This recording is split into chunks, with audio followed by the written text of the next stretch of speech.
Have you seen this? The 1983 demo reel for Super Panavision.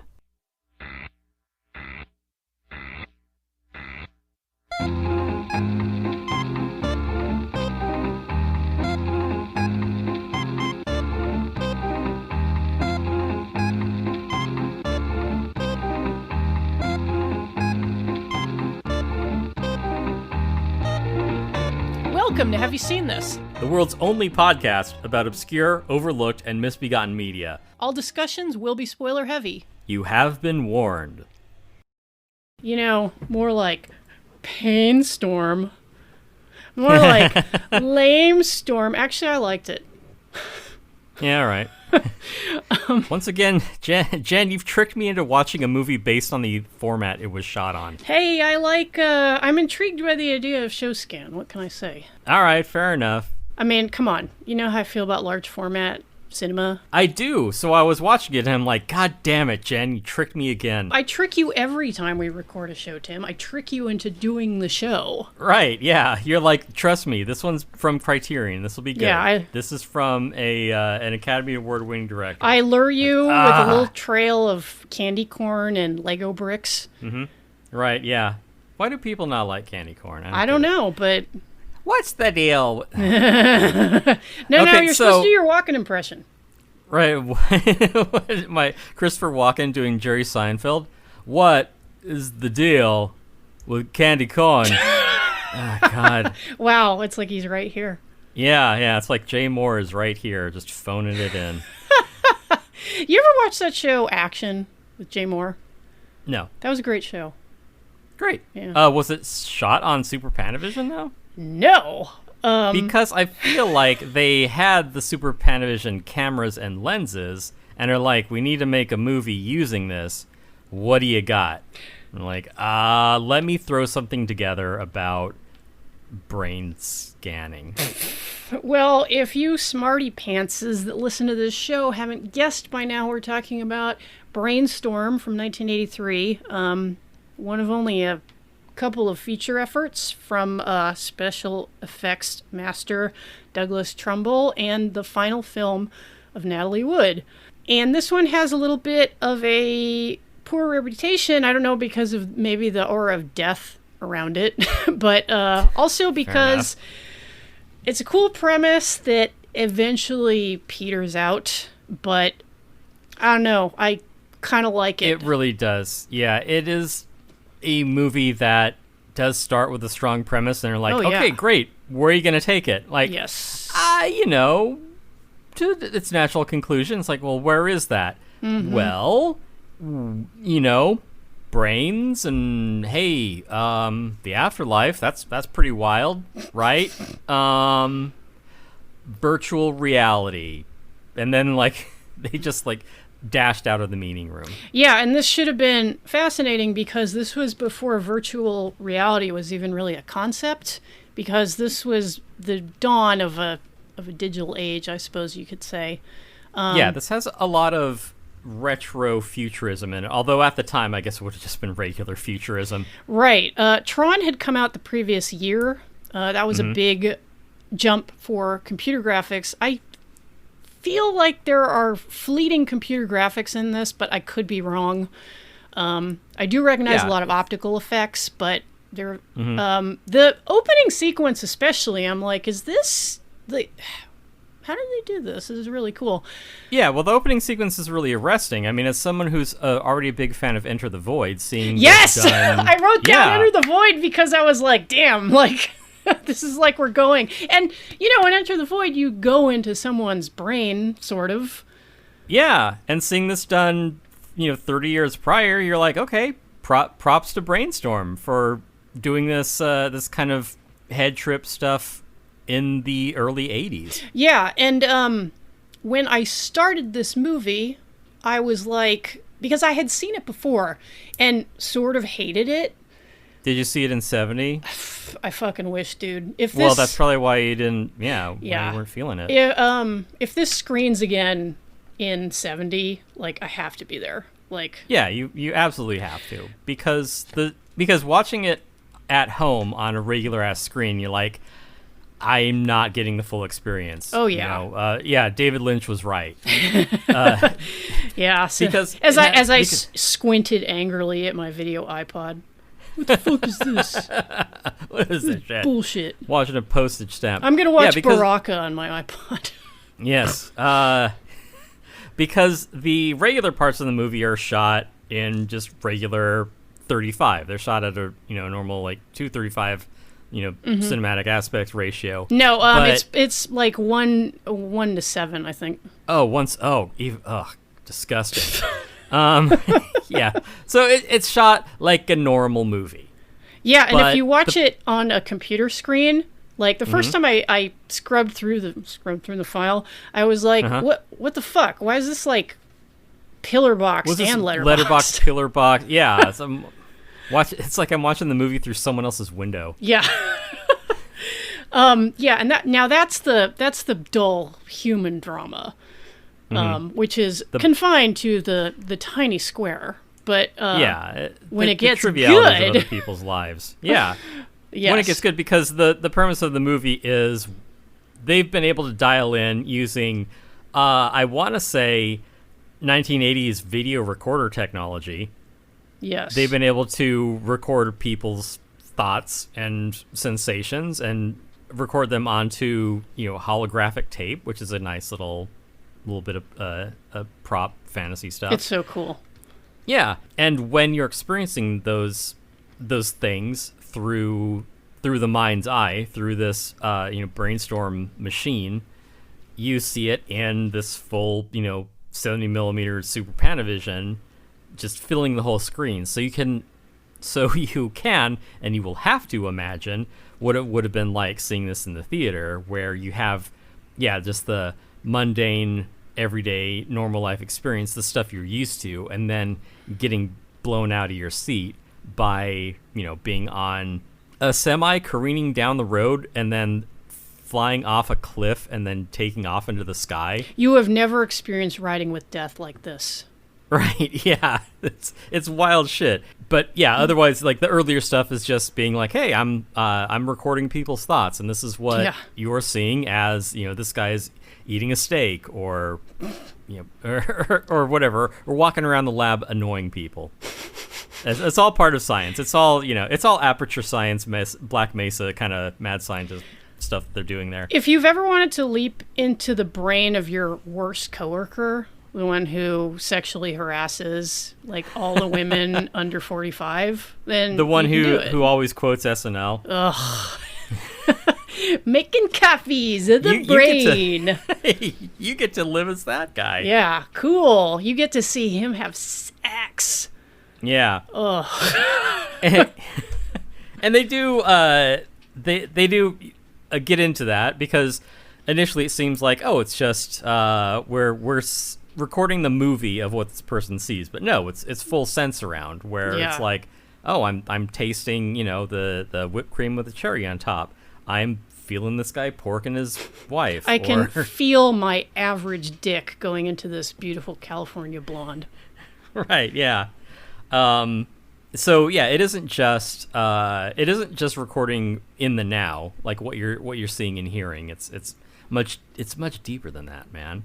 And as the story goes on, it isn't just things that you see and experience. It's also things that you think about and things that you imagine and things that you kind of remember but maybe don't, which is a really cool idea that the movie just kind of lightly touches on. Have you before ever turning into like an espionage movie? Have you ever wanted to commit your intrusive thoughts to some kind of recording medium?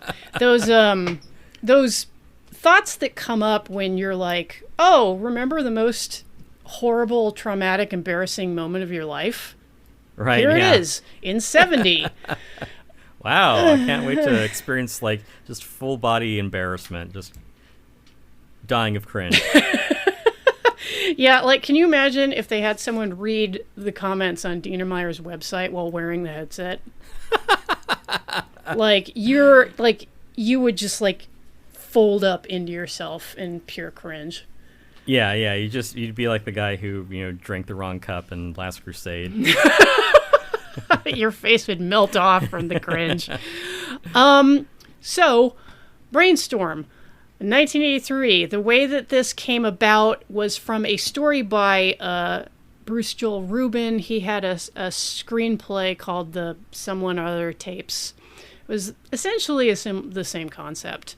Bruce Joel Rubin, of course, brought us Ghost and a favorite of Tim's, Jacob's Ladder. Yeah. So there's... This guy must have really been working through some stuff. Yeah, like, I mean, praise to him for wanting to go inward, and maybe that is also because of, we had just come out... this was 1983, so we'd just come out of the 70s, which was the decade for navel gazing, the me decade.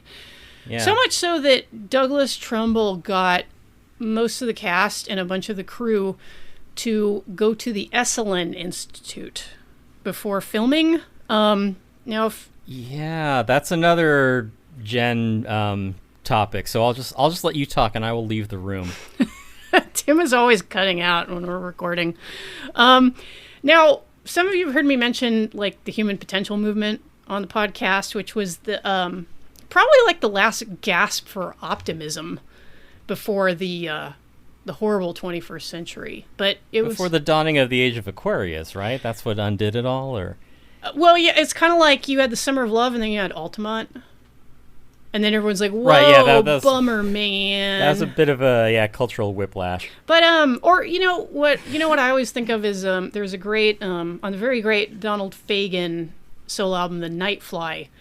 The song IGY is intended to capture the spirit of optimism, like around the time that Kennedy was president before he got murked. That feeling that we could solve all of the problems before humanity, and we would do it with science and our own potential. And that sort of carried on into the very dire decade of the 70s, but it we moved away from For All Mankind to like, hey, like, I'm going to take a weekend, go up to Big Sur and like, really work on my shit. So you have things like the Esalen Institute, which is still around. What work could they possibly be doing at this point? I don't know, because things like this seem to have a tendency to implode because of the severe lack of ethics of the people running them. But I don't know, like, maybe they figured out to make like kind of like hippy dippy California like free love shit work. They treat science as some kind of dodge or hustle. Yeah. You are a poor scientist, Dr. Venkman. See, they're a product of the 80s, right? Yeah, cynical 80s. The EPA is bad, right? Right, yeah. But I was confused as to why Trumbull thought it was important that everybody go to fucking Esalen. And here is a little bit of an explication from a pretty good article on Yahoo about from 2018, kind of looking back at Brainstorm, and they try to make the case that it's sort of an unheralded classic, which I don't exactly agree. Like, I find, like, I mean, there are parts of this film that I love, and then you just end up disappointed. It really captures, it captures a lot of things emblematic of the time, but as a story, you're like, okay, sure. Right. So the article says that Trumbull's intention was to bring the cast together, quote unquote, on a very deep emotional level. And this all progressed from the beliefs of a Czech psychiatrist called Stanley Grof, who was, worked with people at Esalen. And they were really into altered mental states. Sort of like how Primal Scream in the 70s was supposed to help you like unlock really deep trauma, just kind of get that shit that was clawing you up and bringing you down, man, like just get it all out in the open, right. Hence Primal Scream, Est, all those other things. Like if we can just figure it out. And all we got out of Primal Scream was Tears for Fears. Which, like... Yeah, no, I'm not complaining. I'm just saying that's a lot of work for just to produce one 80s pop band. Yeah, and from now, because this tidbit comes from the IMDb. Take it with a grain of salt. But because I don't have a source on this, like my source is IMDb. But whoever wrote this factoid for IMDb asserts that Trumbull wanted everyone to study the concept of life after death, one of the themes at the center of Brainstorm, by taking a hallucinogenic drug that supposedly simulated death under the supervision of one of the Institute's doctors, which sounds to me like DMT or ayahuasca. All right. Goes back to Enter the Void, right? The experience of actually dying. Yeah. Now, my understanding is that ayahuasca is pretty hard to get. Like, you have to, like, know a shaman. I don't know anything about fucking DMT, so... You have to go on a vision quest to acquire some. Yeah, we gotta ask a guy you knew in college. We gotta ask a real head, like Mike, who has often tread to the places where the veil between the spiritual worlds. And the real is, thin. But yeah, I don't know. So, but they couldn't get ayahuasca or whatever, so they just did like deep breathing exercises and drank a lot of coffee. Who knows? Like went through, probably smoked some grass, like experienced hysterical emotional states and blah blah.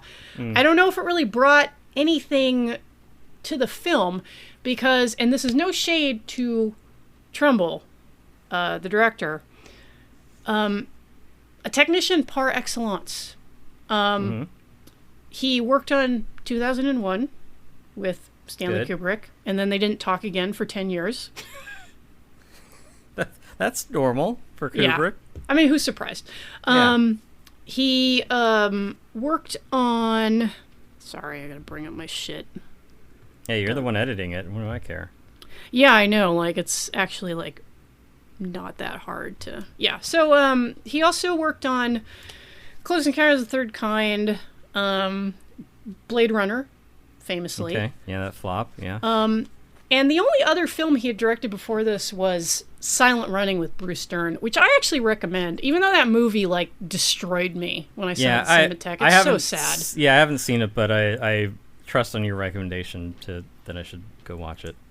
Yes, you should see it because I feel like it would really strike a chord. Right, yeah, instead of in going you. Fucking Brainstorm. Well, I had a nice time, but maybe we can salvage this anyway. But after making Brainstorm, Trumbull walked away from Hollywood because he found the experience just totally frustrating. There was a big tussle to try to get the film even finished. MGM actually just wanted to take the insurance payout after Natalie Wood died. And it was only when Lloyd's of London put up another few $1 million that Trumbull was able to finish it. And I believe he's admitted in later interviews that, really what broke him on that film was Natalie's death. It wasn't just, you expect to like haggle with the studio, but, to lose your lead actress who's there's a point where there's a point where you just can be like, I'm ready to wash my hands of this. Like, I'm done. Yeah, and so he went into working with ride technology, and you've probably experienced something that Douglas Trumbull's worked on if you've gone to like a major theme park. Mm-hmm. He made an early flight simulator. He did a bunch more work with ShowScan. So, yeah, a technician. Mm-hmm. Not really the kind of director that actors like Natalie Wood or Christopher Walken might gravitate to, because they both came out of kind of a method sort of tradition. Like when, especially Natalie Wood, actually they were both child actors, her and Christopher Walken. Mm-hmm. And I think for a lot of child actors, there's a desire to like, if you like what you do, like I'm going to work on my craft and get better at it. And what better way than, Strasberg, the method, right, etc. So there's definitely a feeling of, everybody's fine in this. Like, we all love Christopher Walken being a fucking weirdo. It's Natalie Wood is a professional. She's always good. Like, and it's a little sad seeing her in her final performance, but she makes enough out of an underwritten part. Right. Yeah. Christopher Walken, we like him in the same way we like Keanu. I mean, Walken's like a little more expressive, but in like certain ways. Yeah. And like every time he does something weird and off-putting on screen, you're just like, oh, Christopher Walken, he's great. What's he gonna do next? I don't know. Yeah, something weird and off-putting. Yeah, he's gonna act really strange. There's a shot of him when he's put on the headset and he's staring directly into the camera that's hilarious. Like, it just struck me as so funny. And I was like, I would make this a GIF if he, like, moved a muscle in it. Like, a screenshot will do. Right. But yeah, so you have the technical mastery of Trumbull. Maybe he's a little less interested in the emotional components of the story. And as such, the script is a little weak. And it's really tempting to blame the sort of the way this movie just kind of trails off on Natalie Wood's death. But as it happened, they had actually finished most of the film. And it just happened that they took like a break for Thanksgiving. And Natalie Wood and her husband Robert Wagner decided that they were going to go relax on their yacht at Catalina, and they invited Christopher Walken along. And then guy from work, yeah. But we can talk about that. Yeah, so you have a lot of cool technical shit in this movie, which had me completely sucked in the first half. Yeah, it is a good technology showcase and a fun example of what I think we would call cassette futurism. Yeah. Yeah, and it's a niche aesthetic, but I really respond to it not just here, but like you'll see a lot of that in like Alien and Blade Runner also. Yes. Yeah, that sort of like clunky keyboard CRT video technology sort of aesthetic, which I respond to as someone who grew up during the 80s.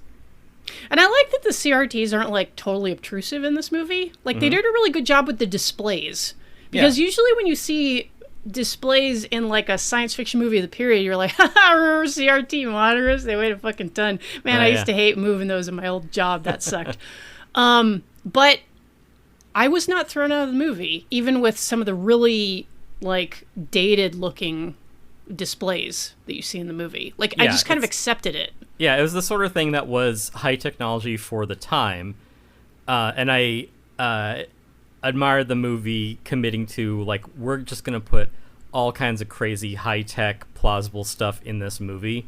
This sort of stuff that would be like ironic and retro in like say Beyond the Black Rainbow. Which also takes place in like a sinister version of the same kind of just doing pure science, an engineering laboratory that they have. Because science! Because they have just like a little bit of everything. They're just like, hey, you want to experiment on a monkey today? Sure. You want to do a flight simulator? Sure. Yeah. You want to peek inside someone's brain? Sure. Yeah. You want to see some titties? Yeah. Yeah. It's like, look, we got funding for miles, we can just do whatever you want. Just do science. Yeah, and this was I mean, obviously there's still projects that get like jillions of dollars thrown at them, but this really feels like something of another era. Maybe because the sets are all so expansive in that 80s way. Like, and God, like people really pick on the 70s for having hideous decor. But I feel like the 80s like just really doubled down on the ugliness. Like there wasn't even really like a flair. Yeah, everything was like really dull corporate earth tones. Yeah, like a lot of wood. Yeah, a lot of wood paneling. I mean, just look at my Atari.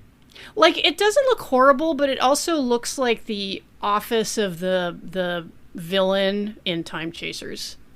It's funny you should mention Time Chasers, because Christopher Walken as one of the two scientists in this. The other is what's Louise her name? Fletcher. Yeah, Louise Fletcher, Nurse who Ratched. is incredible in this. Yeah, she's great. She's great as a scientist on the edge, but not in a good way. Yeah, and one of those like a little bit like Frances Sternhagen in Outland. Yeah. Like, because she's Yeah, just the old really battle axe. brittle. Yeah. Yeah. And that's the kind of female character that I really love. Yeah, someone who, is a flawed, someone who's worked and sacrificed to get where they are, rather than just some like gallivanting girl boss. Yeah, and she's like, you could tell the stress is taking a toll, because right from the beginning of the movie, she's ripping those ciggies right in the lab. That's another 80s thing. Yeah. Where you could smoke around like delicate equipment. Because Right. who would say that you couldn't? Yeah, That's insane. Haven't been any proven harmful effects of smoking. Yeah, So- and this movie actually, funnily enough, this movie actually ends up being like a pretty potent, like having a pretty potent anti-smoking message. Yeah. This is back when they had ashtrays in McDonald's. Yeah. But yeah, so Louise Fletcher is great in her role. Christopher Walken is a super nerd to the point of his, they have a beautiful house of a particular retro kitsch style. Kitsch. It has an observatory. It's got fucking everything. Yeah, it's got an indoor pool. He rides a recumbent bike to it. Like Grass Valley Greg. Yeah, like if that we isn't got enough. a pool for the kids. Yeah. So it's this high tech, science fantasy, and I mean him just riding the bike. I'm like, I wonder if there's a forgotten Vermont filmmaker who's like, I want to do a high tech movie about a super nerd too. Yeah, but I feel like the people who made Time Chasers didn't have like cocaine money like they did on this movie. They had maple syrup money, and that's about it. Yeah, because this is fucking cocaine money. Yeah. So he's like any other Castleton engineering alum. But if Nick Miller from Time Chasers was fully on the spectrum, not just a nerd. Oh yeah. Like this is complete and I say this with love, complete undiagnosed autism on the part of Christopher Walken's character. Yeah. So Christopher Walken gets to, and Louise Fletcher, like they get to pretty much do what they want. Like they're doing just just wild research. They've got a benefactor who's very hands off. It's like, come to me when you got something cool to show me, and otherwise it's like, just do whatever. So those are the real salad days of them getting able to just spend grant money and do whatever the hell they want in the lab, and they come up with something cool out of it. So it's like, okay, now what? The anti-Elon Musk. Yeah. Like there isn't some dipshit like wandering around getting his little dirty fingers and everything and like fucking it all up. Yeah.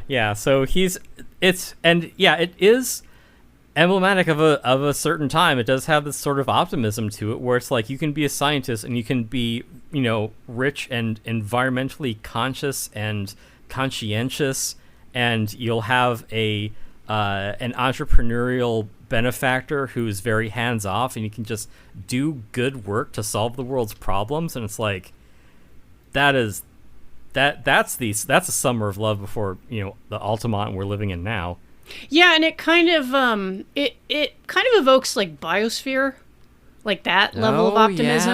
Yeah. Where it's like we are doing something really like earth-shattering and great here, and we have free reign to do it.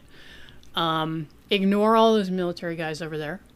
Right. Yeah. Ignore that we're quietly letting in oxygen and other essential resources into the biosphere, but the basic idea is fine.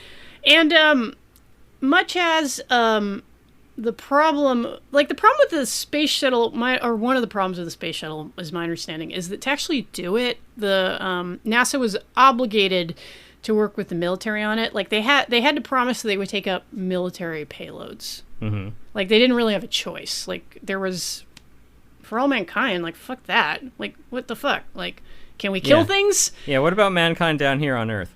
Yeah, and so kind of the same thing here. Setting up satellites that you didn't even know about until Trump tweeted about them. To get a sick burn on some, Iraqi functionary. I love how whatever it was. I love how a thing that apparently got him in trouble with his latest legal wrangle is that he just had to show these really cool maps of the Middle East to Kid Rock. Like Kid fucking Rock. It's because he wanted to impress Kid Rock. Well, that kid can rock. Yeah. So and that's another relic because nowadays when you have the military in a movie, it's because you've made nice to them so they can fund a great deal of your production budget. Right. Yeah, which is also why people who listen to the show will also recall like that was a sticking point for Independence Day. They didn't get support from the military because they're like, oh yeah, one of our plot points is Area 51, and the military's like, no it isn't. But thank God we were able to get Roland Emmerich's unvarnished vision. Right, yeah. I'm like the only person on earth who like hates that movie, but whatever. It is what it is. Yeah. And hey, only 30 years later, we've had congressional hearings about people saying, I knew a guy who thought he saw a UFO once. Well, I'm convinced. Yeah, it's like, oh God, not this shit again. That's good enough for this era of information. I guess. Where like you can get like 100,000 followers on Twitter just tweeting QAnon shit, and then when you tweet like actual child porn, the guy who runs the site will be like, we'll just delete it and give you a mulligan on that one. Yeah, information, misinformation, who gives a shit? It's all content. Man, I just got to drive that follower count. I got to get paid on Twitter by just posting whatever the fuck passes through my skull. Well, you know what I think advertisers will love is advertising on a site where someone has posted unredacted screenshots of child porn. Or let me rephrase, child sexual abuse material. Oh, right, yeah. Well, hey, could I sweeten the deal? We got a presidential candidate posting Nazi dog whistles. Huh? God. Yeah, I want to go back. I want to go back to Brainstorm. I want to go back to a simpler time. Right, yeah. Just a naive time when we thought, people would use science for good things rather than, turn a quick buck. Yeah, when you if you wanted to get on the internet, you had to have one of those like suitcases with a phone in it. Yeah, to actually plug your phone into a receiver, and you could get on. You could get onto a BBS at 200 baud. Although that said, BBSs were a bit of a Wild West unto themselves. Yeah. I'm just saying that some of the images that get posted on Twitter, they most likely originated on a BBS. Yeah, that I understand that was kind of a big problem with a lot of these early watering holes of the internet. But man, and that's the thing about this movie is that there's so much interesting shit in it, especially in the first half that you could, if you're a nerd like me, and this movie is very nerdy, you could go down all kinds of rabbit holes and just get completely lost. It touches on a lot of stuff, and I'm like, oh, that's cool. I'm not talking about child porn, but... And it's kind of like some other movies of the era that start from really cool premises and then aren't really able to sustain the coolness for the entire thing. I'm thinking of Michael Crichton's film Looker, Demon Seed with Julie Christie, which fucking cool ass premise, and this is kind of like, I guess. Yeah, it's like, then what? Yeah. That's really where this kind of ends up. But maybe we can get a little more into the meat of the film, or the large format magnetic holographic decorative tape. Right. Yeah, I mean, I do like the decorative tape because it is, like a lot of the props in this, it is sort of familiar technology, just, taken a step further. It isn't just magnetic tape. It's like, super holographic magnetic tape. Yeah. And there's so much information in there, you can just tell. Yeah, it isn't just, 480 scan lines. It's way more than that. Yeah. And it is funny too, like little moments of just the idea of what technology was like at the time, because of course someone uses it to make porn on, and then they give it to one of the department guys, and he scrolls through it, and then he gets to the good part, and he just splices it into a loop, which, I mean, well, that's what I would do. Yeah, and it's funny because it like almost kills him, but he like comes out of it a new man.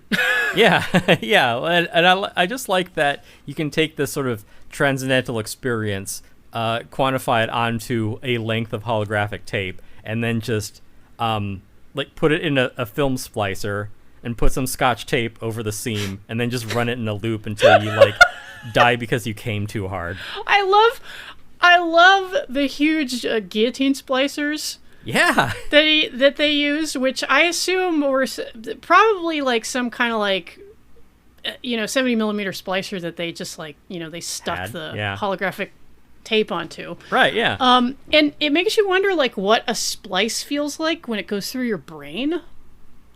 I imagine it feels something like deja vu. I guess so. Like that's freaky. But yeah, so this guy is like, what if I could like come forever? yeah, just like he's computer assisted edging.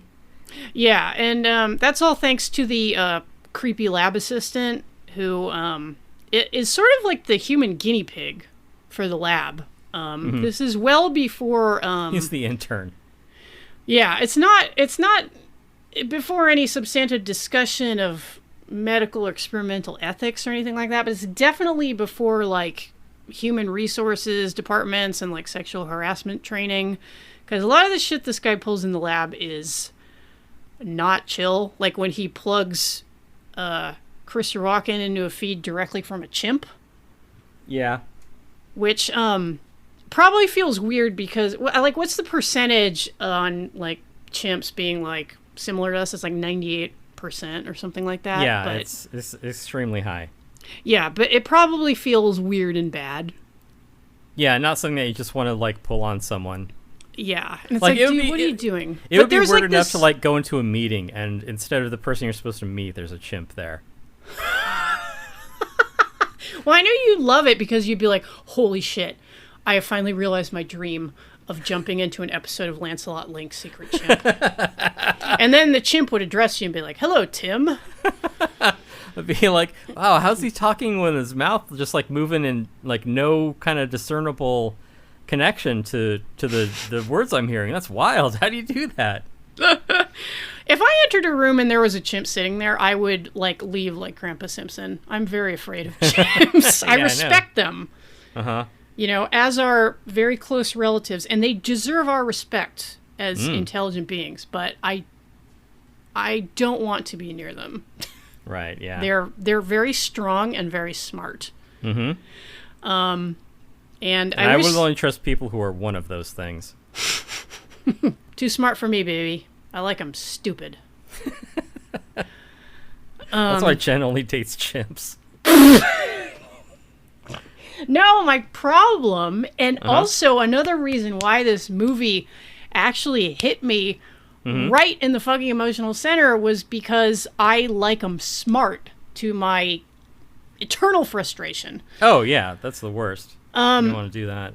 Yeah, so that, but, we can get to that as well. Kind of like the emotional center of the movie, which is Chris Walken and Natalie Wood's relationship in it. Like, they're, you can tell right from the beginning, like, they're breaking up. They're selling the house, trying to explain to their kid, like, why mommy and daddy are living separately. And he is apparently fucking his coworker, Louise Fletcher. All right. I didn't get that. Mostly because I'm like, really? Because you didn't believe that someone would make the move from Natalie Wood to Louise Fletcher? Sorry. Yeah, that is so mean on my part. And this is like a Hollywood thing because people who don't look like movie stars like fuck and cheat on each other and break up and reform like all the time. Like that's human life. We're used to a different version of it on the screen. I can see maybe why he would start sleeping with his coworker because they're spending all this time together. And she is very brilliant, and he is also very brilliant. Like, his ex-wife, or soon-to-be ex-wife, is also very brilliant. But they're not... spoiled for choice. They're not connected anymore. hence the impending divorce. And he just works too hard.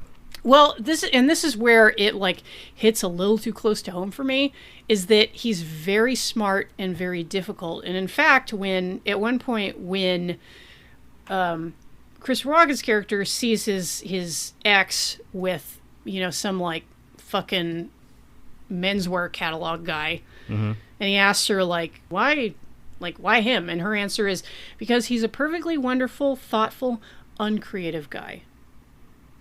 Which literally echoes something my mom said to me a while back, where I was lamenting the fact that I like them smart.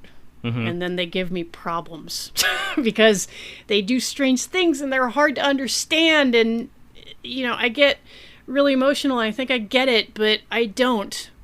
And I can't figure it out. And then my mom said, that was a thing that I really appreciate about your father is, he was just very straightforward. And my father was like a really smart dude. But, after one marriage that didn't quite come off, he settled down with my mom and was happy. Yeah. And that's the thing too, that I'll sort of understand, in my own socially maladjusted way, is that you think, you can sometimes, date for love or passion or, find your soulmate. But a lot of times someone's like, you don't seem to cause any problems. You'll do. Right. And I think that's I think that's how it goes with human beings, where we seek because we're intelligent beings, we seek stability, but we also want the wild thrills of driving a semi off a cliff. Right. Yeah, but you can see where it's just he doesn't have a lot going on. He's not going to cause any problems. He's attractive enough. He barely talks. It's great. Yeah. He doesn't create any problems for me. He's wears someone a who's sports there. jacket well. Yeah, I can hang out with him, and we can watch Orange Is the New Black. He listens to my string quartets that I have in my living room. Right. Yeah. Yeah. These are rich fucking people. They've really succeeded at doing science. Yeah, I feel like one or both of them must have admitted something to be able to just build their own complex and play class. And but to have an observatory, a private observatory, that's like Silicon Valley rich. That's yeah. That's pretty tight, actually. Although there is a little bit of, I did feel a bit of an echo because, when at the beginning of the movie, when Chris Walken comes home very, very late from work after kissing his coworker, Louise Fletcher, he comes to the living room where Natalie Wood is playing piano with her string quartet, and they're just kind of oh, hey. And then he goes to his space, which has a mini fridge in it. And where he's I'm just going to do my own thing. And I was like, oh, this is my life. My mom is listening to classical music in the living room. And I'm drinking in my room. And I got to go record this podcast with this dunce. Yeah, I got to do the podcast, and then I'm going to take an edible, and I'm going to watch the beginning of Rouge again. Just whatever's on Netflix. Yeah, and then if I get incandescently high, I'll be like, ooh, I'm going to watch that Antonio Gaudí documentary that I love so much. Yeah, I'm tripping balls. I am really realizing my human potential, let me tell you. Yeah, I'll say. So the funny meta-narrative of this is that the movie, and this is, my position on the movie is that this was made to showcase Super Panavision 70mm fisheye lens craziness. The sort of meta irony in this is that they invent this helmet that'll scan your brain and let you experience things for other people. And what do they come up with? Just a bunch of demo material for shareholders, where it's hey, going out on a horse, riding a roller coaster. I'm gonna go surfing. I'm gonna go skydiving or something. And so it's the movie didn't think of anything beyond we need to think of a cool thing to make this stuff do. What does it do? It does cool shit. Like, what's it for? Yeah, and that's maybe where it doesn't succeed as much as a film like, for example, Altered States, if you've ever seen that. Or Strange Days. Yeah, where I mean, like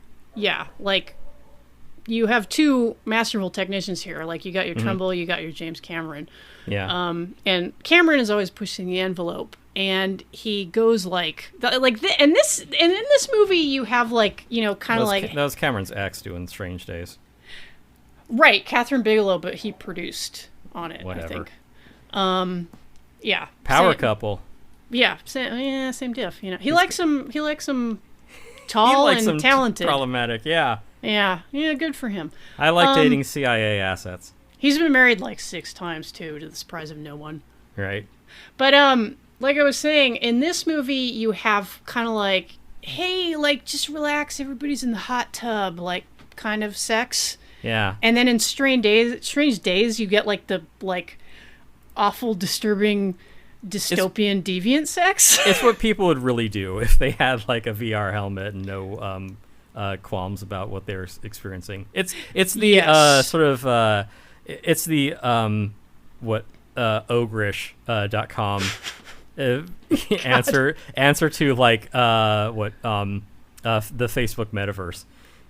Right, like if you combine the metaverse with like documentingreality.com. Right, yeah. Because you just know that somebody would be like, yeah, I'm going to put on this helmet, I'm going to fucking rape a bitch. Right, yeah. Like somebody would do something like that. I'm going to put this helmet on you while I'm raping you. So yeah, and then I'm going to strangle you to death. Right, so Strange Days indeed.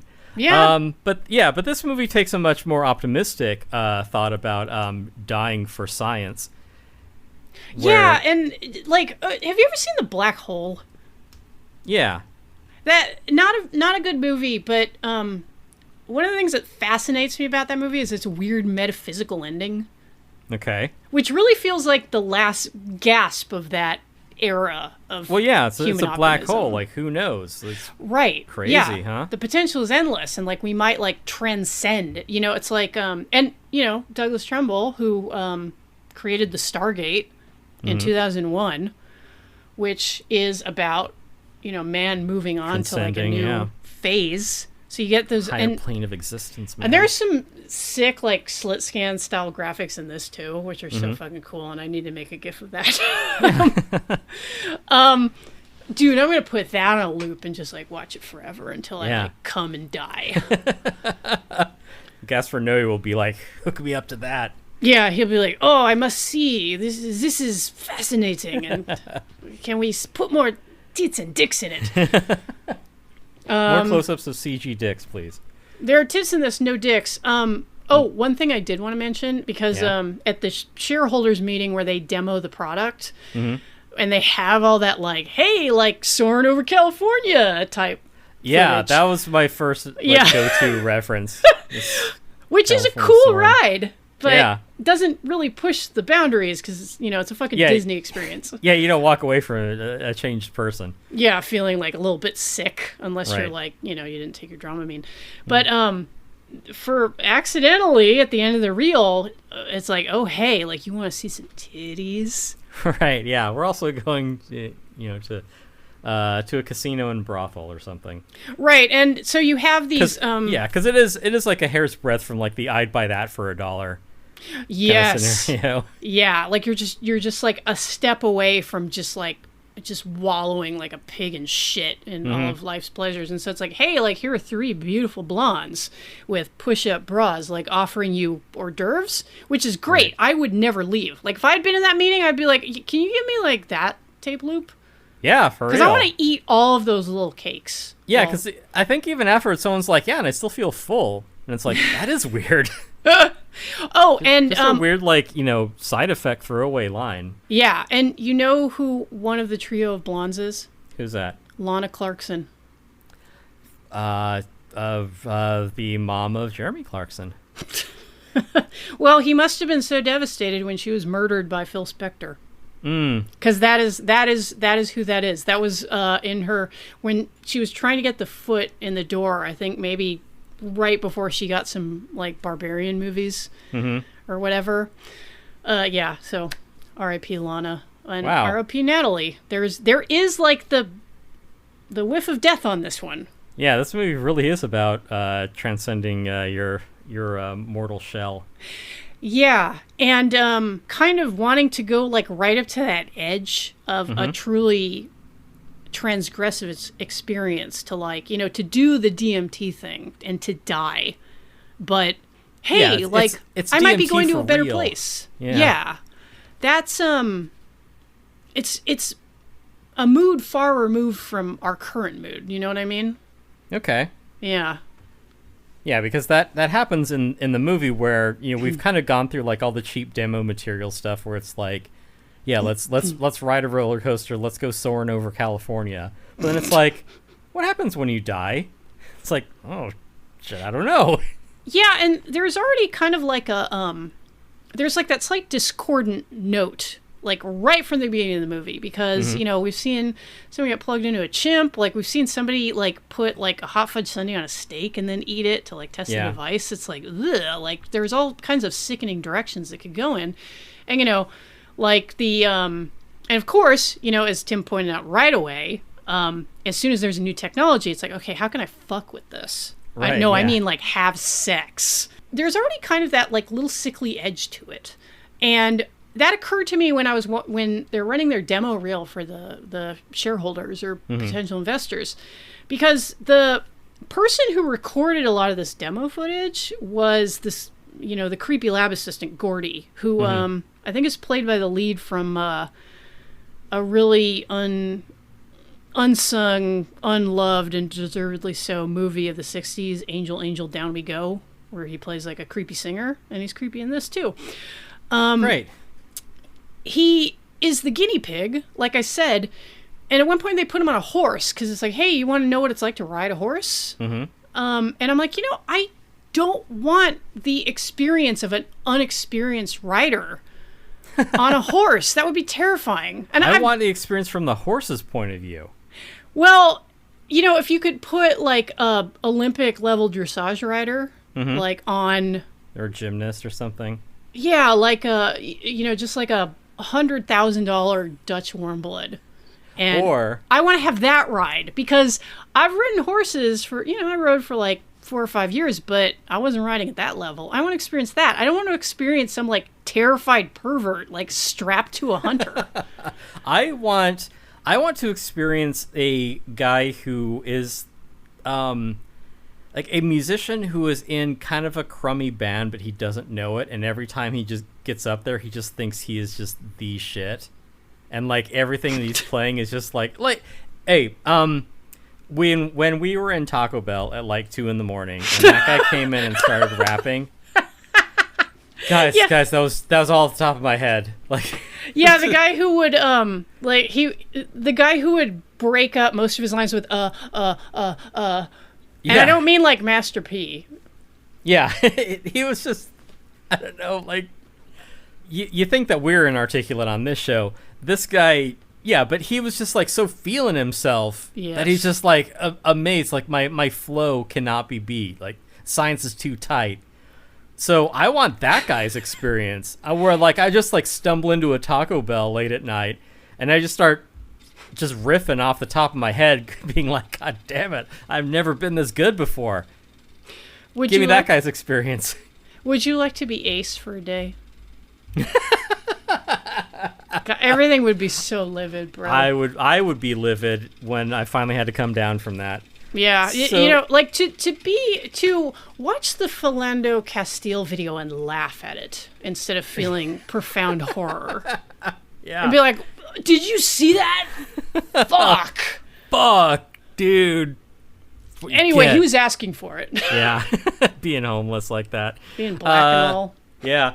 So, yeah, or not just riding a horse. Let's put one of these thinking caps on Mr. Hands. Let's get into some of those singular experiences. What if it wasn't Louise Fletcher dying of a heart attack? It was that Pacific Northwest era horse enthusiast getting his colon perforated by an Arabian stallion. Right, yeah. I don't think I would like to experience that. Like, because what's clear from the movie is that, and yes, from Louise Fletcher's like really incredible death scene, is that, I mean, you really experience everything, and that could almost be useful. Like if you're like, okay, no, like, because they say to you like, the symptoms of a heart attack can really vary. Like sometimes you'll feel like crushing chest pain, but sometimes you'll just kind of like, for women, I think they'll say like, oh, you feel it more in your jaw or like, whatever. Like to experience the agony of a heart attack without having the heart attack, because then you would know that you're gonna have it. Like, right. You're like, when it comes on, you're like, oh shit, that's what this is. Yeah, it's myocardial infarction. Yeah, it is like playing Alien Isolation in a VR helmet. Where like, I know I'm not gonna die, but my brain doesn't know that. Right. Yeah, and that's another part of what appeals to me about this movie. Like that room, which is siloed off behind glass, and it has shelves marked with caution tape, and those are all the toxic reels. Yeah. They're the ones that people just like nagging you, or like being like, I just want you to watch this one YouTube video. Or hey, have you seen this? It's called One Lunatic, One Ice Pick. Right. Yeah, we put the helmet on Luca Magnotta as he was jerking off with this guy's hand. Right, yeah. It's the Arba Dwyer video, but but it's first person. You're taking the handgun out of the bag. Right, yeah. Thinking about how you're never going to see your family again. Jesus, that is dark. And yeah. Yeah. This movie does edge up to some extremely dark places. Mm-hmm. Yeah, there's a fun fantasy scene of Rusty from European Vacation being menaced by Christopher Walken. Yeah. And fun production note, I guess is written, this kid accidentally stumbles onto a tape which records someone having a psychotic break. Mm-hmm. And the warning up front tells you, like, you are going to experience psychosis and you're going to feel, like, I forget how he puts it. You're going to feel this and you have, like, 5 seconds to turn the tape off. Mm-hmm. But it implies, like, it's going to access your darkest fears. And for this poor kid, originally it was going to be, because we see him swimming in their indoor pool, like early on in the film. It originally was going to depict his dad drowning him in that pool. But since the lead actress had just drowned, yeah, they decided to rewrite it. So you get more of like a mad scientist kind of thing, which maybe, like, it works fine. It's a little Baroque, but I like Baroque. And I mentioned altered states early on in the film. Maybe that's what's missing, is like Ken Russell's like, just fuck it, let's go balls out kind of attitude. Like, we're going to have some like blue screen digital video in the middle of our film. Yeah, like you're going to see Blair Brown nude. You're going to see a goat with like 10 eyes. Yeah. You're going to see just fucked up shit, dude. Yeah, you're going to see, nuns impaled by a serpent. Yeah. Just regular garden variety Ken Russell shit. Maybe they should put a tape on his head. Oh man, can you, like, I would watch that. Ken Russell fever dream. That would be the biggest blast of all.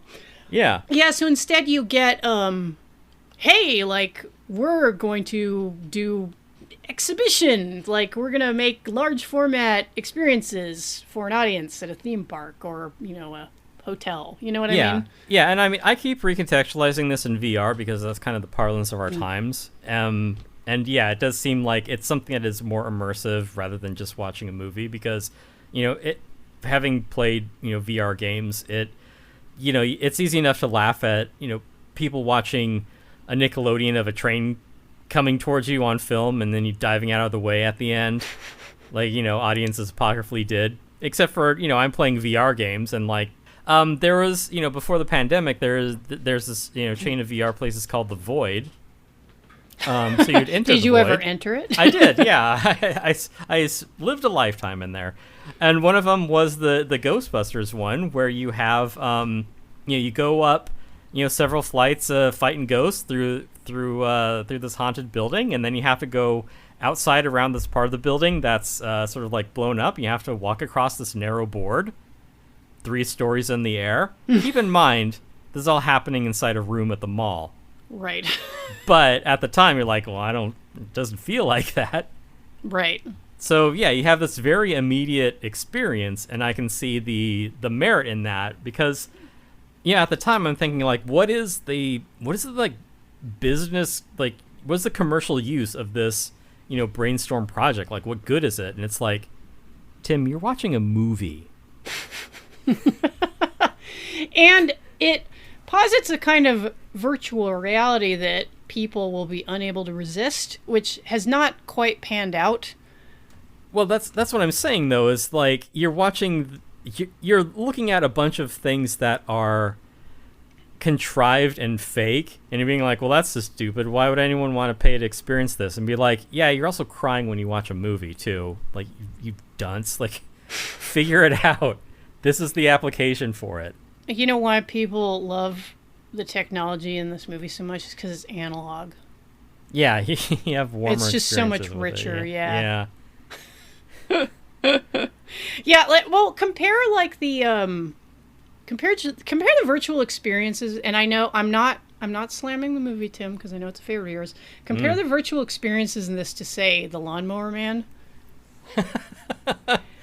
Yeah, I mean, they're 2 different kinds of things. I think, one's putting the cart before the horse, where it's like, let's just show some cool computer-generated shit. Yeah, where it's like, hey, have you ever wanted to be in a Peter Gabriel video? And it's like, well... And Jen's like, well, okay, yeah, you got me there. Bad example, Jen. True. Yeah.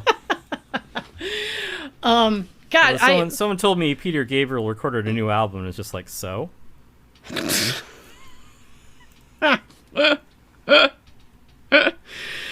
Oh, that's good.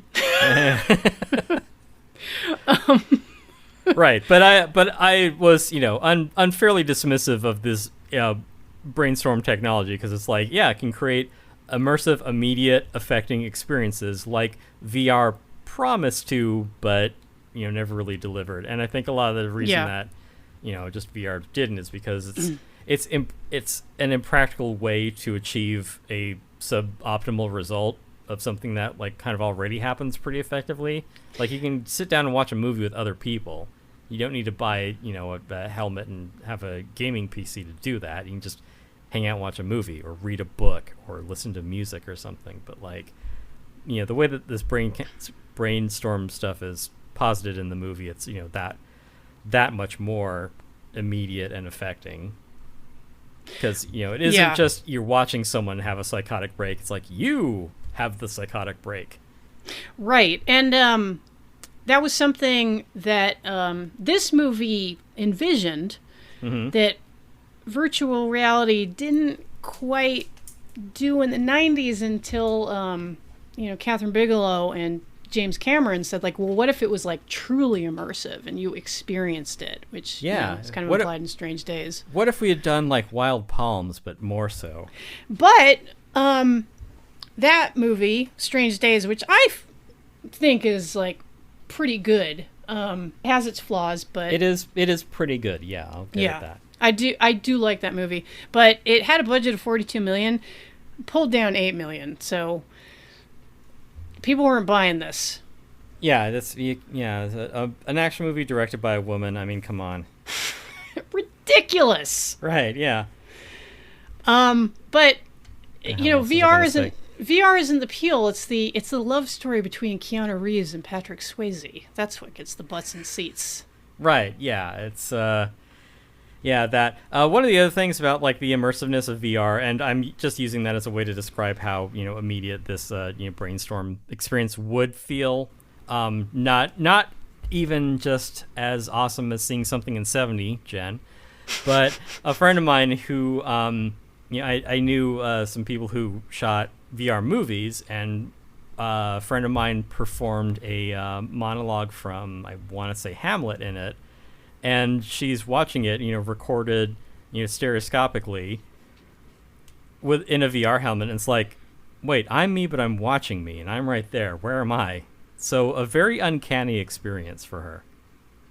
Yeah, and you kind of get that in the movie because at first you're like, oh, obviously these are all the, these are because there's a point where they kind of push a little bit beyond when Christopher Walken's character, Michael Brace, he records some of his wife's spontaneous thoughts and creates, like, what is the true breakthrough of the film? A machine that enables you to empathize with your wife.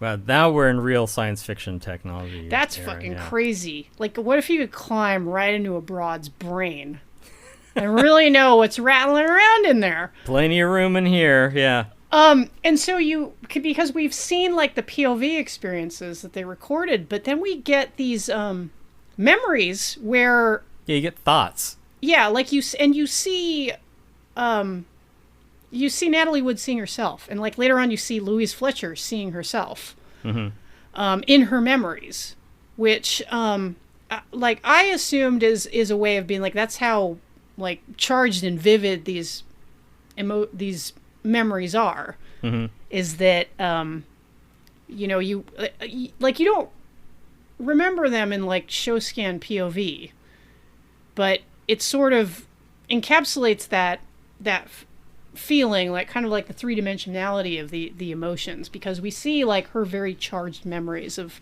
just being absolutely, like, at the end of her rope with her husband when they're like, we got to split up because, like, this isn't fucking working anymore. Yeah, it's much more immediate, and and I understand what they're doing with, using the, Panasonic 70mm thing to be like, yeah, this is much more immediate than just watching a movie or experiencing your normal day-to-day. Like, this is something that hits you on a much deeper level.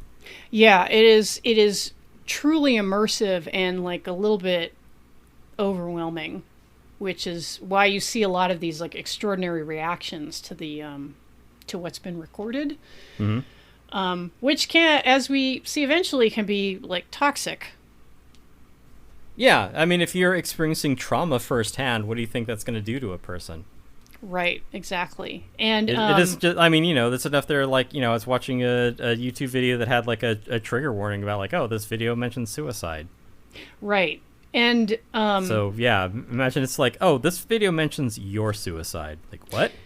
Yeah, or, like, the excruciatingly detailed widescreen story of your last breakup with your greatest love. And that's where this movie, and people will say that I'm an idiot because people don't I really mostly say that. I'll leave it to you, Tim. Yeah. So most people really don't seem to like this movie, and they're not convinced by the relationship between Walken and Wood. I've heard people who worked on it say, like, oh god, there was, like, no chemistry between the two, which is very weird because Natalie Wood apparently was infatuated with Christopher Walken while they were making this film.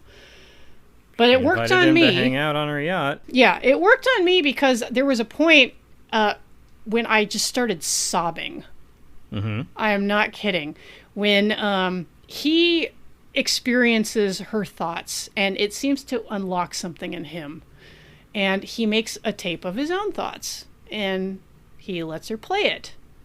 And she experiences what he's feeling. And this is some real human potential movement shit where it's like, oh my god, like, we've, like, broken the ceiling on empathy. Because people don't talk enough anymore. Well, because, like, let me just rap with you, man. Because most of us who aren't sociopaths or, severely mentally ill have empathy for other people, and we do feel a little bit of other people's pain, but you can't really, like, climb inside somebody's head and experience it. And that's what these two experience, which immediately rekindles their relationship. And it was the moment of what probably most people would think were, like, pretty trite evocations of the halcyon days of their relationship. You see them just not, they go to, like, they go to Kitty Hawk and they talk about flight, and, he autistically recites facts about the Wright brothers to her while she's, like, cuddled up to him, and I'm like, I've been there. And then the Wright brothers do kind of loom large over this movie. It's unexpected. Yeah. Probably meant something to Bruce Joel Rubin, Douglas Trumbull. Probably like a lot of the technicians who worked on this movie. The idea of like, that like quantum leap of a breakthrough. Yeah, well, it was talking about how flight, changed the world. And, yes. Like, was it like 60 years between Kitty Hawk and, Apollo? Yeah, it's wild. Yeah, so if you're thinking about, Brainstorm in that context, yeah, that could really change things. But this is what rocked my shit. It's the moment when, you're seeing kind of their their iPhone slideshow of like, our trip to Kitty Hawk and we had fun. And then the memories kind of mix with what they decide to do that night, which is like, hey, let's try on like our the stuff we wore at our wedding.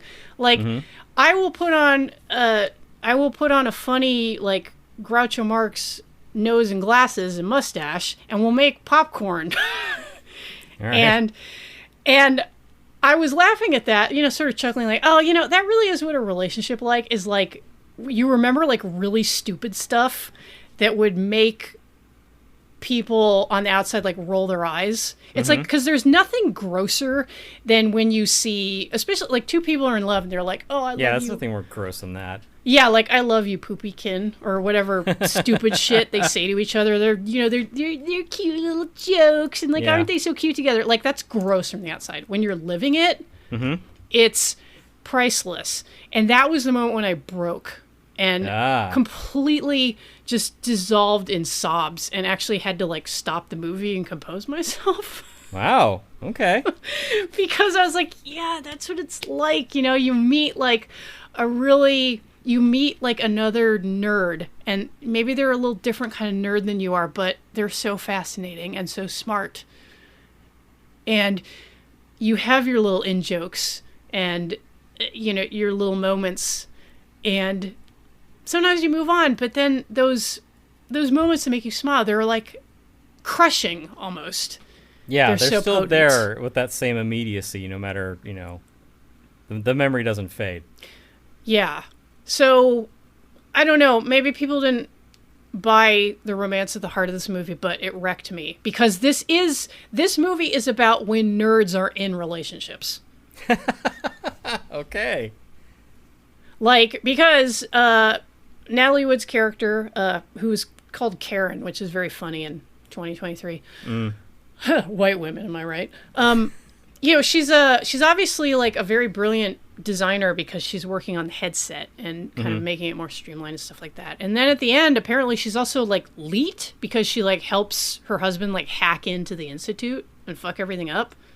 Well, yeah, they're working together. Their relationship is rekindled on it getting revenge.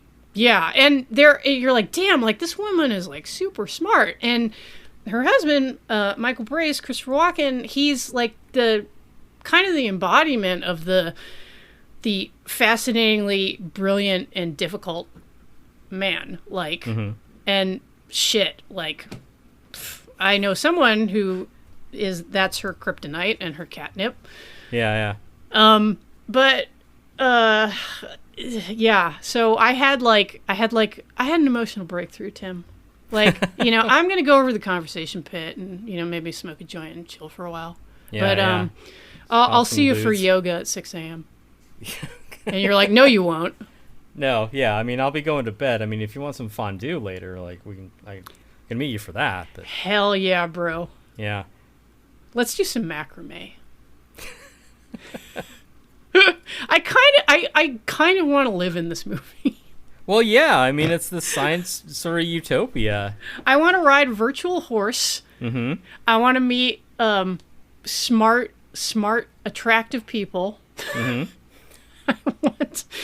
want to see like cool labs with like cool shit in it, and it's all in large format. Yeah, I want to have funding forever. Yeah, this is very much a Jen movie. God, I want this movie to be better. I know. It's because, yeah, it has a lot of cool notions in it. I mean, not just all the emotional breakthrough stuff that Jen has experienced, but, I mean, Louise Fletcher's character dies, and we get to see her basically experience the afterlife, which, if you're on board for that, holy shit, that's an experience. Yeah. And yeah, we have, like, basically her because she records it, and so then Christopher Walken is then later able to experience it, and we're getting like, her seeing her life flash before her eyes. It's crazy. Freaky. Yeah, we get the the moment of death and that out of body experience. This is for a movie that's kind of like it's prefiguring Flatliners. It's a contemporary of Videodrome. It's prefiguring Enter the Void. Like it touches on a lot of heady subjects that other movies have maybe explored in more depth, but it's there putting these things out there. Yeah, and not to be like, okay, boomer, but like like the effects in this movie. Again, Douglas Trumbull, someone who could work to the exacting standards of Stanley Kubrick. Yeah, hey. Like even that's a good feather in your cap. Yeah, and even on a computer screen, like these optical effects are fucking incredible. And it should be really corny to see heaven and hell. Mm-hmm. But heaven especially is like, damn, that is so sick. Like, look at those fucking angels. yeah, because it isn't like anything, but you kind of fill in the gaps, and you're like, okay, we've gone here. It's we're through the looking glass. Like it is everything that was abstracted into a VR environment for Lawnmower Man, but it's saying like we're doing without the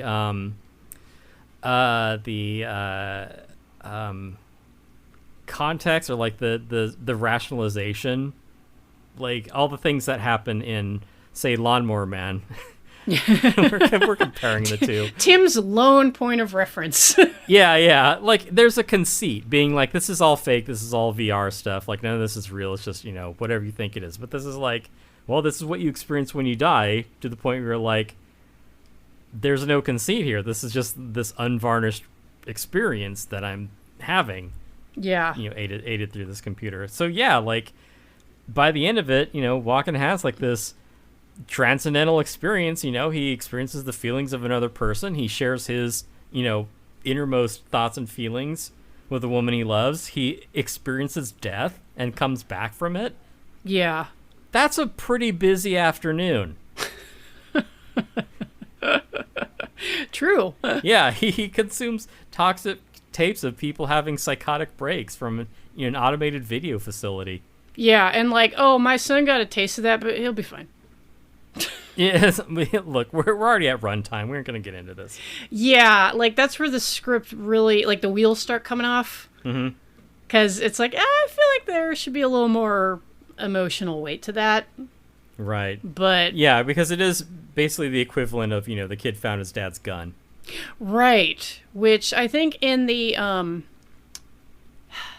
I hate to, I don't want to ding Bruce Joel Rubin, because like I've enjoyed quite a bit of his work. I mean, Jacob's Ladder is sick, Mm-hmm. Yeah. I appreciate that interest in the metaphysical, but maybe this is where the human potential movement, like optimism, just crashes right into the cynical 80s, because ultimately what drives the plot is like this one guy has to see this one tape.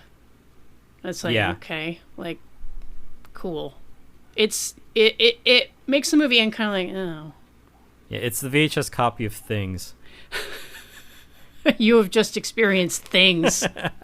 Just Christopher Walken, like, lying there dead, Natalie Wood screaming at him to get up. It's like, you shouldn't have watched Things. 7 days. You got to return this tape in 7 days. So yeah, it ends up being a damp squib, which is extremely disappointing, because you think because all the hay we've made out of the premise should be enough, but the movie's sort of then brain stuff, and then he becomes a better person. You're like, all right, like they'll probably remarry, like that's cool, like I'm happy for them. Yeah, but as it happened, this kind of, and this information is coming from a biography of Natalie Wood called Natalie Wood, A Life, which is written by a British author called Gavin Lambert, who wrote the really pretty bad Natalie Wood vehicle Inside Daisy Clover, which I thought we could cover for the show until I actually watched it.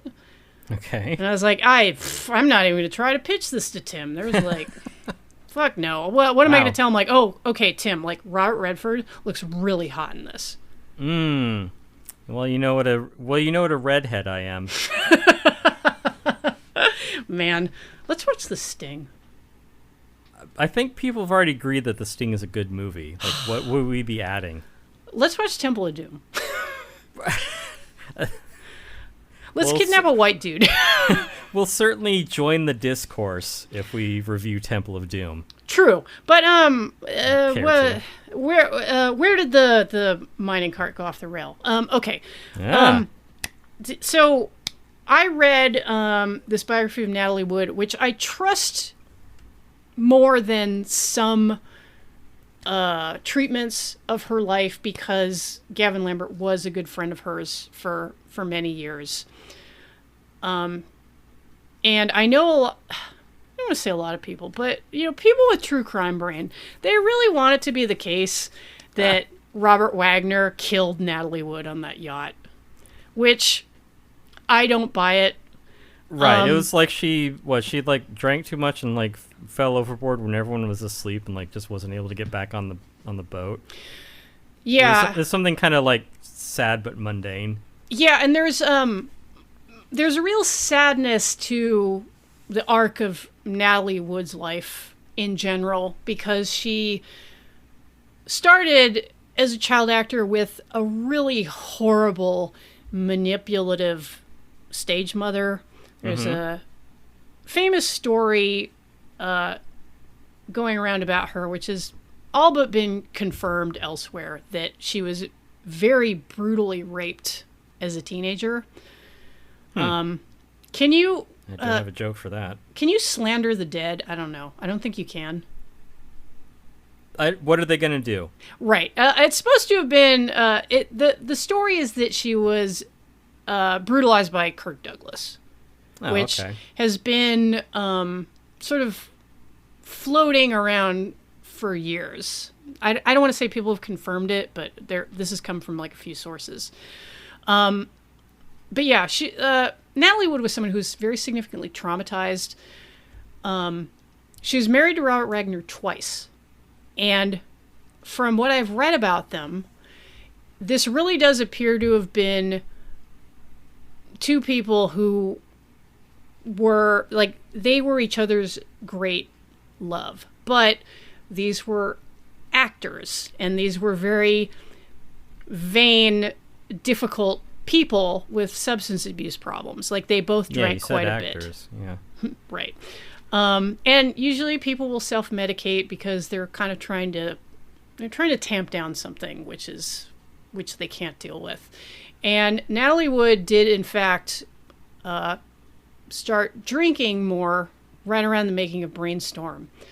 In spite of the fact that, this being Hollywood and the 80s and the era of tab, she would go on a pretty restrictive diet before each film, and she would cut out alcohol entirely because, she was always the pro. So I have to lose weight. So yeah, right. No booze. RJ can drink, but I'm not going to drink. But apparently she was still drinking during Brainstorm, and I wonder if it maybe had something to do with this flirtation with Christopher Walken. Nobody can say if they actually fucked or not. People have definitely said that there was a mutual flirtation. Such that RJ, Robert Wagner, her husband, whom she was, as a rule, pretty happy with. But again, actors, they're insecure. He was really getting jealous of Walken. And who knows why he was their guest on the yacht. I don't know. Maybe they thought they could work through it. Be like, hey, it's the 80s. Everybody's fucking everybody else. I mean, yeah, threesome in international waters. I don't know. Maybe they thought it could be friendly. Look, when you meet him, you'll see that he's no threat to you. And I'm sure that they fought with each other. I don't believe, personally, from what I've read about Natalie Wood and Robert Wagner's relationship, I don't believe that he was not a violent guy like this wasn't Angelina Jolie and Brad Pitt on their private jet. Look that one up because that's ugly. Is there like a VR experience I can watch of that? It's called Mr. and Mrs. Smith. I don't believe that it would be in Robert Wagner's character. From what I've read, as a total outsider, many, many degrees removed, I don't think he was smacking her around. I think these are two volatile, temperamental people who drank a lot and yelled at each other and then would make up. And I believe the coroner, and interestingly, this was Thomas Noguchi, the coroner for LA, who we mentioned in our Faces of Death episode. He goes into this in detail in his memoir. He talks about the Natalie Wood death investigation. And there have been some dings to his credibility, but I don't think anybody has really poked holes in his account of what probably happened to Natalie Wood on that night. Because a lot of people have made hay out of the fact that, like, oh, she was always afraid of dark water. Like she was, a fortune teller told her mother that, to be aware of dark water. And she had a traumatic experience filming a movie as a child where a piece of the set broke away and she fractured her wrist and came pretty close to drowning. But she still did, again, the professional, she still did scenes that dealt with the water. There was a scene that was cut from Brainstorm where she was actually in a rowboat with Christopher Walken. Yeah. She filmed it. They cut it because they figured it would probably be in poor taste to release after her death. But, she gritted her teeth and did it. And she and her husband spent a lot of time on their yacht. Like, she was okay with being on a boat. It's, but she just didn't want to be, and, that's understandable. Like, I've been on a boat. I don't really want to just jump into the fucking ocean. Yeah, that would be a bad idea. Right. It really looks like it was just an accident that happened when she was, like, pretty impaired. She's probably self-medicating because there was turmoil in her personal and professional life. Yeah, she wasn't able to, like, assuage the situation surrounding her husband and her co-star. Yeah. Sounds like. Like, well, this party went south real quick. Yeah, and maybe if and she had been dependent on sleeping pills for quite a long time. Maybe if her particular pill had been stronger that night and she just fallen asleep, she might have come back to Catalina with Wagner and Walken. Yeah. But I'd be like, let's never speak of this trip again. And they would have Catalina Island. Yeah, you almost died there. Yeah. It's my own little Natalie Wood adventure. Remind me not to go there. Yeah, it's a cursed place. Yeah. Yeah. Like, have you seen the movie Catalina Caper? Very cursed. Yeah, if that isn't reason enough for you. Yeah. Rest in peace, Tommy Kirk. But yeah, so some people really want the murder narrative. I find it a little distasteful, especially because her kids are still on good terms with their father and stepfather. Like, there doesn't... If you go into Natalie Wood's inner circle, there don't seem to be people with doubts. Like, a lot of people have pointed to the account of the captain of the boat, and also stuff that her sister Lana has said. Keep in mind that Natalie Wood was estranged from her sister for a very long time because Lana had a lot of money problems. She was constantly asking for loans, and Natalie kind of had enough after a while, and she's like, stop asking. So who are the kind of people who might want to sell their stories to a tabloid after someone has died? Maybe people in the outer circle who really need the money. And the captain of the boat has also, like, tried to sell increasingly wild stories about what supposedly happened that weekend. I don't know. People will read all kinds of things into a situation to make it more exciting. We should try that. So that's what I think about the death of Natalie Wood. Tim, do you have anything to add? I appreciate Walken's character in this because he puts his health at risk, his mental health, by consuming these toxic tapes in search of inexplicable experiences. So I think in a way, he's kind of like us. Yeah, like looking for, it's like, what is the most high dopamine experience? Like, give me that. Like, I don't want, like, roller coaster, big fucking deal. I can go to Magic Mountain anytime. Right, yeah. I can go to California Adventure. Like, give me that. Do you think that they had, like, all kinds of different mental illnesses lined up on that shelf? Like, hey, like, what's it like to have borderline personality disorder? Listen to our next episode. A lot of movies came after this. This does kind of have a little bit of the sort of This Was Your Life film that you get to watch when you commit suicide in Soylent Green. Yeah. Yeah, that kind of nice nature video that plays you out. Do they have a tape of Christopher Reeve going over that jump at the the horse show? God damn. I could make tasteless jokes about this concept all fucking night.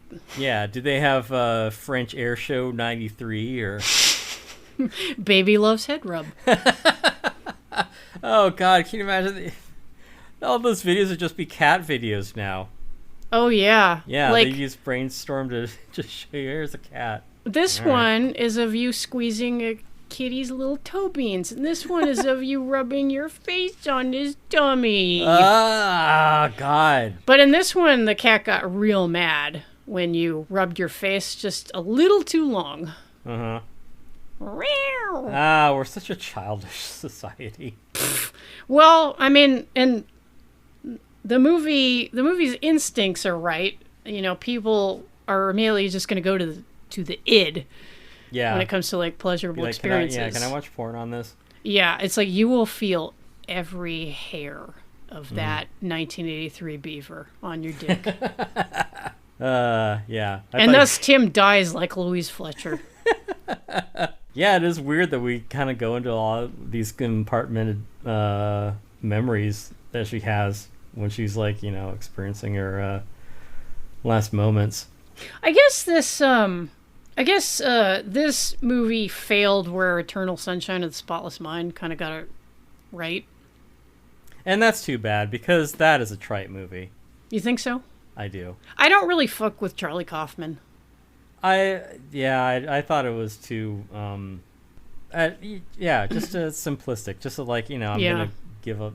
Yeah, it was too pat. Yeah, it has sort of a facile sort of humanism to it. I'm just like, whatever. I think I just don't vibe with Charlie Kaufman. Fair enough. Which probably means I'm stupid, but hey, I already knew that.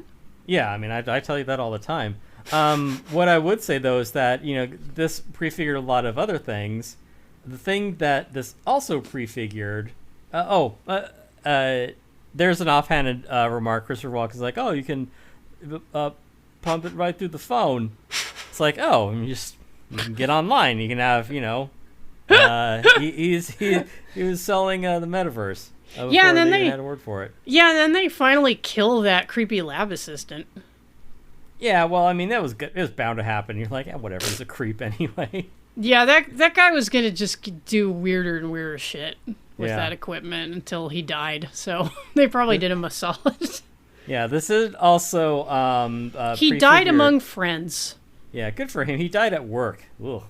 That would suck. Yeah. He one of the other things the series to kind of meditate on, the sort of transcendental nature of technology is the Netflix series Black Mirror. So, yeah. What if you could go inside Christopher Walken's brain? Yeah, I mean, a lot of disappointment to many of our listeners. I am not a fan of Black Mirror whatsoever. I think that its basic premise doesn't hold water, because it is all about technology, like it's so dark and twisted, and it basically makes people do things that they're going to do anyway. So I'm like, well, you lost me there. Like it doesn't work if it is like the technology is the echo of the things that were already there. Yeah. it doesn't work as an indictment of this brave new world we're living in. It's just I think that I don't know, it doesn't work for me. Me and Netflix were done a long time ago, so. Yeah, well, I mean, I had watched I'd gone through the series back at the time, and so I just watched it. I'm like, yeah, I get what you're saying. It's wrong, but I get what you're saying. So. Well, people love that shit, so the one show that Netflix just keeps renewing. Yeah. That and Stranger Things, man. Well, yeah, it's because they keep remaking Stranger Things. It's always true. 1983 there. Hey, they got a fancy research facility in Stranger Things. Oh yeah, and it's doing the 80s Brainstorm stuff. Yeah. Is the and this is where I confess I've never watched Stranger Things. Is the decor in Stranger Things as wonderfully ugly as it is in this movie? It is its own kind of ugly. Yeah. Or I watched part of Wonder Woman 1984. There's at the beginning she it was on HBO. I was like, whatever. All right, sure. And then I was just like, yeah, I've seen enough of this. But so the worst actress in the world fights some bad guys in a mall. And it's like, ooh, almost. That is almost a perfect 80s mall. But it just doesn't have that, the architecture just doesn't have the plotting quality of 80s mall architecture. It's just not the same. It's how the architecture in this is or the interiors, they're very tasteful, but they kind of make you go, ugh. Well, that was the thing too that I'd only realized after the fact. A lot of the malls in my old neighborhood when I grew up in the 80s, the architecture for those malls were brutalist. That's true. Yeah, of all places, of all styles, they're like, hey, this place, it's fun to hang out and buy stuff. Let's make it look like a nuclear bunker. Yeah, and you can still, and I know, because I know you do this all the time, if you drive down Topanga Canyon Boulevard to the less moribund mall in Canoga Park, you drive past one mall which is absolutely brutalist. Yeah, it's just all poured concrete and sharp angles. Yeah, and you're like, oh, I bet Chopping Mall is happening in there right now. What a fun place to hang out. Want to go to Ruth's Chris Steakhouse? The doors are locked from the outside. We're stuck in this AMC forever. We're stuck quoting Patton Oswalt routines from 15 years ago. Yeah, well, that's par for the course with us. Yeah, so shameful. There's a personal connection of a couple of degrees with me in this movie that I haven't mentioned. So, when Grass Valley Greg, a.k.a. Michael Brace, Christopher Walken, is riding his cool-ass recumbent bike home, he's going through the industrial park where he works, and a sign goes by. And that sign says Evans Wetmore. Okay. And I popped because I worked with Evans Wetmore. And you're like, Jen, what do you mean? Well, in a younger, stupider time, I worked for a globe-spanning media corporation. Yeah, it's sort of evil incarnate. Yes. Yeah. It's really easy to guess what it is. But I did not work in the same department as this man, but he helped me out of an audiovisual jam quite a few times. He designed the screening room that I ran films in. Incredibly bright guy. So bright that he worked with Douglas Trumbull on Blade Runner. And he also was a consulting engineer on Brainstorm, which is why there are a couple little Easter egg tributes to him. There's the name of one of the companies that funds all this fancy research, Evans Wetmore, and it's also called out in a line of dialogue. And that is why I was watching this, and I was like, I was pointing like Leonardo DiCaprio in Once Upon a Time in Hollywood. And I believe that the real life Evans Wetmore no longer works for that that globe encompassing entertainment octopus, but he has gone on to consulting work. He's still around. He's on LinkedIn.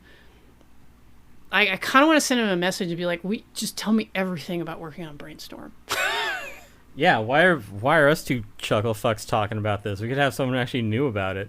Yeah, like he could listen to this and tell us like how wrong we are about everything. Yeah, it'd be like, I don't like, is this a movie review or therapy? What is this crap? Yeah, so if anyone out there in the industry knows Evans Wetmore, tell him to get in touch. info@haveyouseen.us. Like, hey, like I want to see how he's doing. He's fine. I think he's fine. Right. Yeah. One of the things I do like that it also did, after Christopher Walken transcends and the movie ends, the credits are in Super Panavision.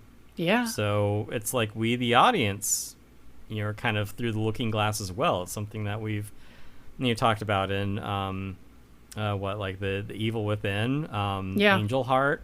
Yeah, it's a good example of that. So yeah, like the movie is. It's it is following through on its promise, being like, yeah, you're gonna understand what it means to feel emotionally changed by having this kind of experience. That poor woman, like now she's like on tape like fucking that guy for forever. Well, I mean, once the lab was destroyed, I guess not. Yeah, that's true. Oh, I didn't mention that is the wackiest like factory gone wrong sequence since it is. Santa Claus Conquers the Martians. Right, yeah. It starts at like Gremlins level of goofiness, and then it delves into like Strange Brew level of just like I don't know. Like why are there soap flakes in their lab? This is like a military operation. The robots demanded them. It was part of their contract. Like there's a part where like this security guard just gets taken out by like a pallet full of barrels with like flakes in it. It's like, oh no, the CIA grade cocaine. Right, yeah, it's a bad day at the Lego factory is what this is. Like so many illegal builds.